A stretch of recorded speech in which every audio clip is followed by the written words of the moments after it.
अब इस वीडियो में हम लोग समझने जा रहे हैं कि अभिक्रिया वेग की ताप पर निर्भरता क्या होती है। तो इस बात को हम लोगों ने समझ लिया है कि ताप को बढ़ाने पर अगर ताप के मान को 10 डिग्री सेंटीग्रेड बढ़ा दिया जाता है तो अभिक्रिया का जो वेग होता है वो लगभग 2 गुना हो जाता है।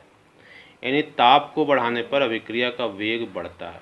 ताप की निर्भरता में आप ये लिख लीजिएगा कि ताप को बढ़ाने पर अभिक्रिया का वेग बढ़ता है। उसके बाद इस चीज़ को मैंने बता दिया है कि किसी अभिक्रिया का 10 डिग्री सेंटीग्रेड ताप बढ़ाने पर वेग स्थिरांक लगभग 2 गुनी वृद्धि हो जाती है। ये मैंने आपको बताया है, ताप गुणांक किसको कहते हैं, है ना। ये चीज़ें मैं आपको बता चुका हूँ। तो अब आपको जो समझना है वो आर्हेनियस का समीकरण समझना है। ये बात आपने समझ लिया है कि ताप बढ़ाने पर अभिक्रिया का वेग बढ़ता है। क्यों बढ़ता है? क्योंकि ताप बढ़ाने पर वेग स्थिरांक का मान बढ़ता है और वेग स्थिरांक के मान के बढ़ने के कारण अभिक्रिया का वेग बढ़ जाता है। तो ताप को बढ़ाने पर वेग स्थिरांक क्यों बढ़ता है, इस बात को समझाने के लिए आर्हेनियस ने एक समीकरण प्रस्तुत किया है। उस समीकरण को आपको पढ़ना है। आर्हेनियस समीकरण। अभिक्रिया के वेग पर ताप का प्रभाव स्पष्ट करने के लिए आर्हेनियस ने एक समीकरण प्रस्तुत किया जिसे आर्हेनियस समीकरण कहते हैं, जो निम्नलिखित है। ये आर्हेनियस का समीकरण है K बराबर A e की पावर माइनस EA बटे RT।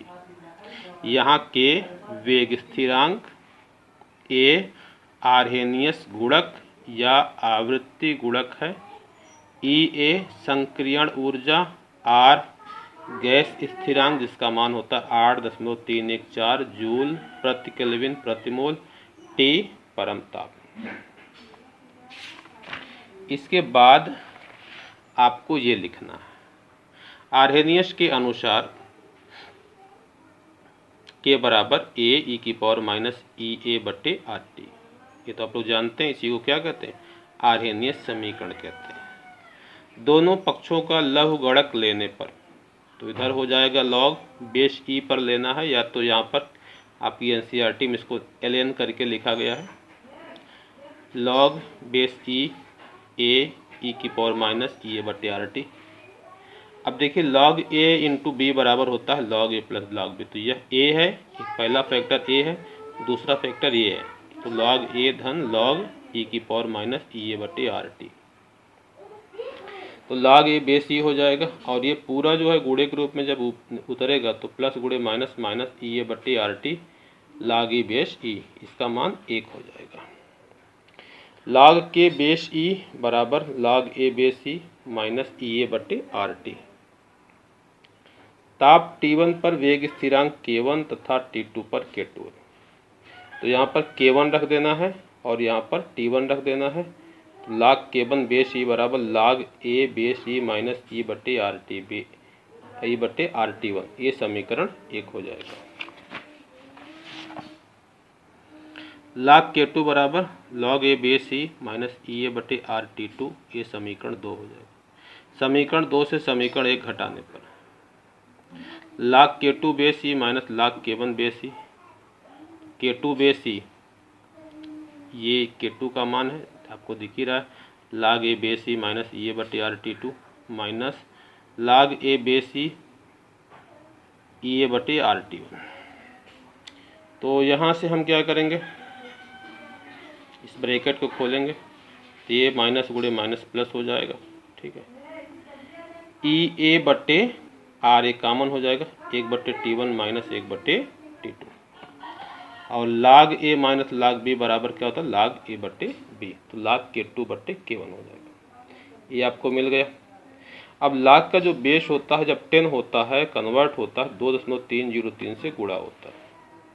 इधर वाली चीज़ को जैसे वैसे उतार लिया गया, EA बटे R 1/T1 माइनस 1/T2। अब 2.303 को इधर करेंगे, log K2 बटे K1 बराबर EA बटे 2.303 R 1 बटे T1 माइनस 1 बटे T2। अब इसका तिरिया गुणा करेंगे तो T2 माइनस T1 बटे T1 log K2 बटे K1 EA बटे 2.303 R। तो इसको भी याद रखिएगा क्योंकि इस पे कुछ न्यूमेरिकल्स जो है वो पूछे जाते हैं। अब आपको समझना है स्थितिज ऊर्जा तथा अभिक्रिया निर्देशांक के मध्य आलेख। तो इस बात को समझाने के लिए हमने एक रिएक्शन ले लिया है, H2 gas plus I2 gas, ये दोनों मिले क्या बनाते हैं 2HI गैस। तो यह x एक्सिस है, ये y एक्सिस है।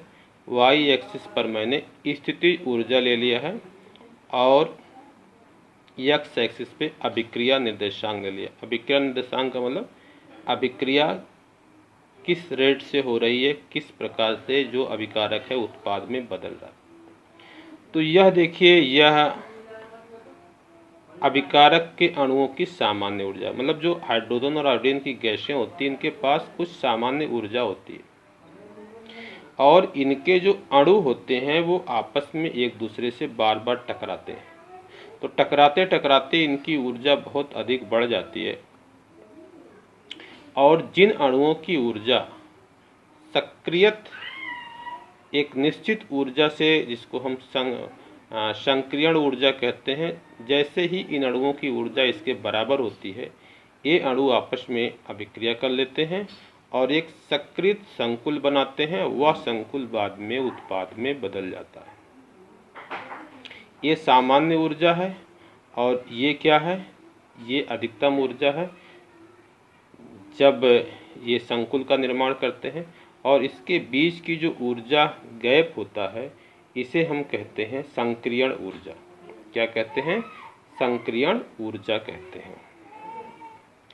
और ये अभिकारक की ऊर्जा है और ये उत्पाद की ऊर्जा है। इसके बीच का जो ऊर्जा का गैप होता है इसको डेल्टा एच एंथैल्पी में परिवर्तन कहते हैं। क्या कहते हैं, एंथैल्पी में परिवर्तन कहते हैं। तो ये ग्राफ आपको अपनी कॉपी में बना लेना है। हाँ, ये जो संक्रियत संकुल होता है ये होता कैसे मैं आपको समझा दूं। मैं इसको बुक से समझा रहा हूँ। देखिए, जब H और I मतलब हाइड्रोजन और आयोडीन के अणु जब टकराते हैं तो ये जो बांड होता है धीरे धीरे टूटना शुरू कर देता है और नया बांड HI और HI के बीच में बनता है। उसके बाद जब ये पुराना वाला बांड टूट जाता है तो HI और HI बन जाते हैं। तो ये जो बीच का स्थान होता है इसी को क्या कहते हैं, सक्रियत संकुल कहते हैं। इसको मैंने यहाँ पर बना दिया है। देखिए, जो मैंने ग्राफ में समझाया उसी को मैंने लिख भी दिया है। अभिकारक अणुओं के पास सामान्य ऊर्जा होती है। टक्करों के कारण कुछ अणुओं की ऊर्जा बढ़कर देहली ऊर्जा के बराबर हो जाती है। हाँ, ये जो ऊर्जा है इसको देहली ऊर्जा कहते हैं। क्या कहते हैं, देहली ऊर्जा। अब देहली का मतलब भी मैं आपको समझा दूं। देहली शब्द जो है वो दहलीज से आया है। दहलीज का मतलब होता है घर का जो दरवाज़ा होता है उसकी जो चौखट होती है उसको दहलीज कहते हैं। ठीक है ना। तो ये आपकी देहली है, मतलब इससे ज़्यादा जब चौखट के बाहर आप जाएंगे, दरवाजे के बाहर जाएंगे तो आप घर के बाहर हो जाएंगे। मतलब इसके अंदर जो है अभिकारक है, इसके बाद अगर ऊर्जा हो गई तो ये उत्पाद में बदल जाएगा। तो ये ऊर्जा क्या है, वो देहली ऊर्जा है। ठीक है। और ये सामान्य ऊर्जा और देहली ऊर्जा के बीच का जो ऊर्जा अंतराल होता है इसे कहते हैं संक्रियण ऊर्जा। ये देहली ऊर्जा की लाइन है और ये सामान्य ऊर्जा की लाइन। इसके बीच की ऊर्जा गैप को क्या कहते हैं, संक्रियण ऊर्जा। इसको लिखा जाता है ES, एक्टिवेशन एनर्जी।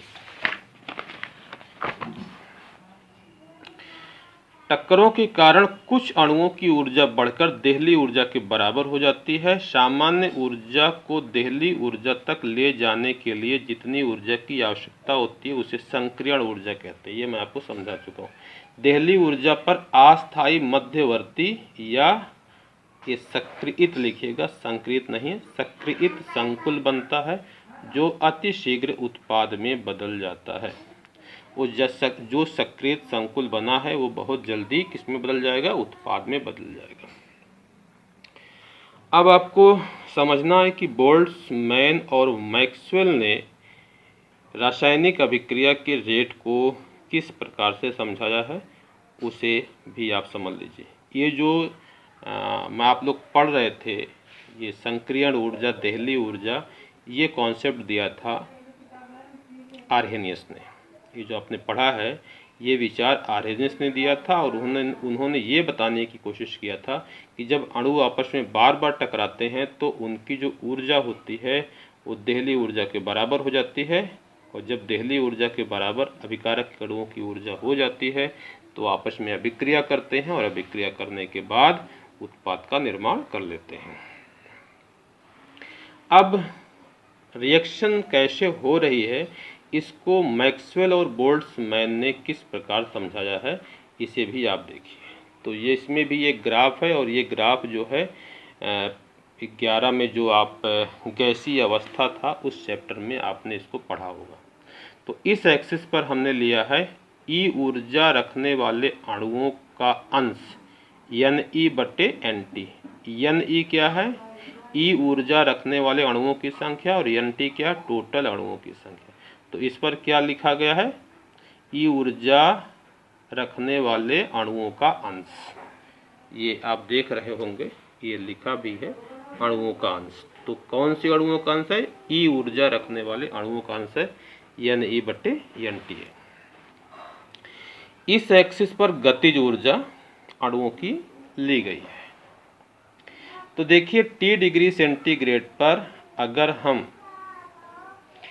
मतलब कि ये जो अणुओं का अंश और गतिज ऊर्जा के बीच में जब ग्राफ खींचते हैं तो वह ग्राफ हमें ऐसा प्राप्त होता है। यानी मैक्सवेल और बोल्ट्जमैन ने बताया कि जो अणुओं की गतिज ऊर्जा होती है कुछ की क्या होती है? ज़ीरो होती है, कुछ की इनफाइनाइट होती है, और इसी के बीच में अणुओं की गतिज ऊर्जा होती है। यानी अधिकांश अणु जो होते हैं उनके पास एक निश्चित ऊर्जा होती है।